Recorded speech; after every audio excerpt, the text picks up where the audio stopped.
director and co-founder of EARWAX, and EARWAX are the developers and manufacturers of the wireless eye clearscope, which is what we're using to perform and visualize the procedure. We also train ear professionals around the world in endoscopic ear care. And if you're based in the UK and you're suffering from a blocked ear, please do visit our website www.clearwax.co.uk, where you can find your nearest ClearWax specialist. So we have a client who attended with bilateral occluding. So occluding means fully blocked. Sticky earwax, you can see it's quite glutinous. An interesting fact about earwax is if you have wet sticky wax like this, there's a particular gene that causes this type of wax. So if you look at the gene code for the DNA code for dry and wet wax, there's one particular gene that differentiates the two. Wet glutinous earwax is more prevalent in people who have ancestry or originate from Africa or from Europe. And the thinking behind that is, and that's because wet earwax contains a lot more ceremunous glands. So ceremunous glands are the sweat glands. They're the same type of sweat glands that are found under the armpit. And sweat is obviously used to cool the body temperature, so it's very useful in hot climates. So it's believed that if you've got wet earwax, you have ancestry roots where your ancestors come from very hot climates where they needed this ceremunous gland to keep them cool with all the sweat that they perspire. When I was having a look, they were saying European countries, so I'm ruling out the UK because UK is not very warm. I assume when they're talking about migration routes and ancestry routes, we're talking more about the Mediterranean, where it's a lot more hotter, so places like Greece, Spain, Italy, South Italy, Sicily, etc. So that's just an interesting fact, guys. If you've got wet earwax, it's a particular gene that causes that differential consistency between dry earwax, and it's very likely that your ancestral roots are from a hot climate.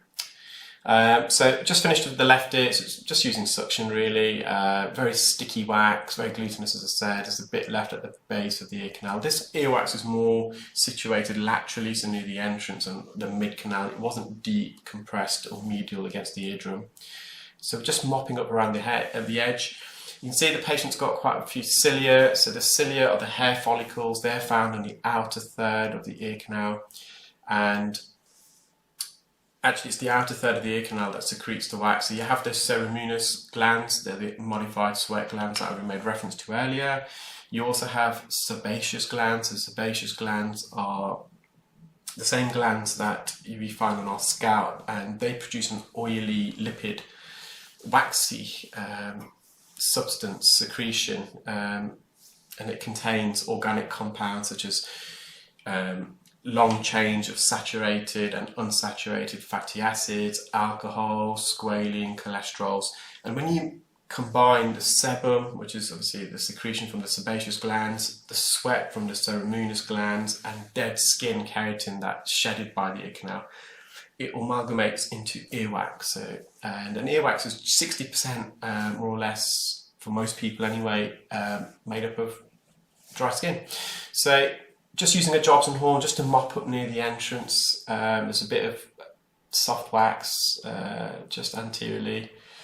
Now this wax, it's got no clinical significance if I leave it or if I remove it, because it's non-occluding, but because the patient's there, it's just near the entrance, and we can do it using a Jobson horn. Where possible, we want to reduce performing e-suction, so the micro-suction with the Zollner suction probe, where it's unnecessary because the suction probe itself is very, very noisy, and if you're exposed to loud sounds, even momentarily, it can cause either temporary or permanent hearing loss. It can also cause tinnitus, which is a ringing or buzzing sensation in your ears, or if you've already got tinnitus, it can exacerbate that. So noise is not really good for the ear, and suction, believe you me, if you've had it done, it is quite noisy. I try, when we run our EARWAX training courses, I don't mind volunteering people performing procedures in my ear, just as long as my colleague, Mr. Darius Rajali, ENT surgeon, is overlooking that for obvious reasons. And yeah, it can be a bit noisy. And when I have people put a suction probe in my ear, my eyes kind of water. It's really odd. It's not unpleasant.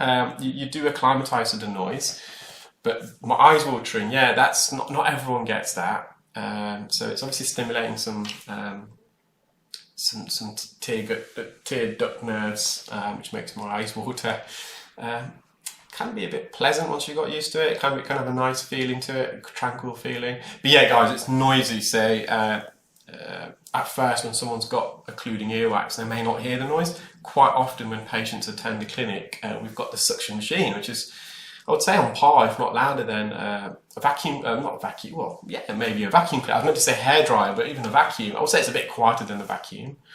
Or is it? Well, it's probably slightly quieter, and a lot of the patients don't hear it. And it's right behind them. And then once I've removed the wax, hey presto, they say, what's that noise? What is that? And I go, well, that's a suction machine. And they couldn't believe it themselves. So just with the right side now, so again, it's the same consistency of earwax. We're just using the Zonda suction probe. But this type of wax could be used another instrument. Well, you could use a Jobson horn because it's soft. But what would happen, when you go with the Jobson horn with this, when you get in behind the wax or you kind of dig into the wax, extract it back out, it will smudge and smear against the ear canal. So suction was the best for that. I'm just mopping up this soft piece of wax just very quickly. If it doesn't come out, I was going to leave it. So I think it's my last go. There we are. And just some dead keratin around the edge. So we're going to, I think, go in with a Jobson horn in a moment just to mop up around the edge. But this wax, yeah, it's quite glutinous. A part of me wanted to use some olive oil drops, but by the time I put the drops in, soften the wax, drain the ear, it would have probably been the same duration as, or it would have been a bit longer, I would say, than just performing the procedure itself. So just some dead keratin. Because it's coming off loosely, I'm just peeling it. If it's a bit of a strain, we just leave that. There we are. And I'm trying to remove this dead skin near the entrance of the ear canal, not because it's going to affect the symptoms, but the layer of skin here is dead, and wax generally comes out. It naturally migrates out of the ear naturally for, say, 95% of the population. And it's this layer of skin, as it sheds, it should move sideways laterally like a conveyor belt. That's how the ear expels dead skin from it, from inside the ear canal.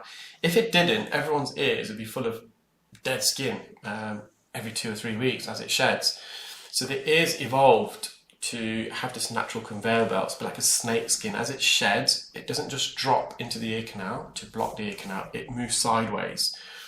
I think it moves approximately 3.5 millimeters a month, and I think if you equate that to a day, it's similar to your fingernail growth. I think it's 0.14 millimeters a day, give or take. And if you have some dead skin like this patient did near the entrance, and it was all dead and it's not migrating, it's sometimes good just to peel it off so you've got the undercoat, the next layer of skin growing, the epithelial cells. They're the cells that shed and migrate outwards. Try in an attempt to try and restore that natural conveyor belt, so in future it's possible for this patient's earwax to naturally migrate. I have a feeling though, because I've got this glutinous sticky type of wax and there's a bit of cilia near the entrance, that's probably the main culprit. The wax is trying to come out. See, the majority of the wax was near the entrance, and because it's sticky, it's sticking to the canal wall near the entrance where it narrows a bit, and then it causes a natural build-up behind. This patient, you can see at the base of the ear canal near the entrance, there's a bit of an incline, it's a bit of a trench almost, you can describe it as. So the wax is probably getting stuck in that trench, and obviously the hairs can mat against it. Trimming these hairs is not going to make much difference because it will grow back so much quicker. And sometimes with hairs, I think they grow back thicker as well. So that's the patient's tympanic membrane, all very clear there, the remnants. So that's all we removed from the patient's ear. You can see it's very glutinous, very sticky wax. I hope you enjoyed that video, guys.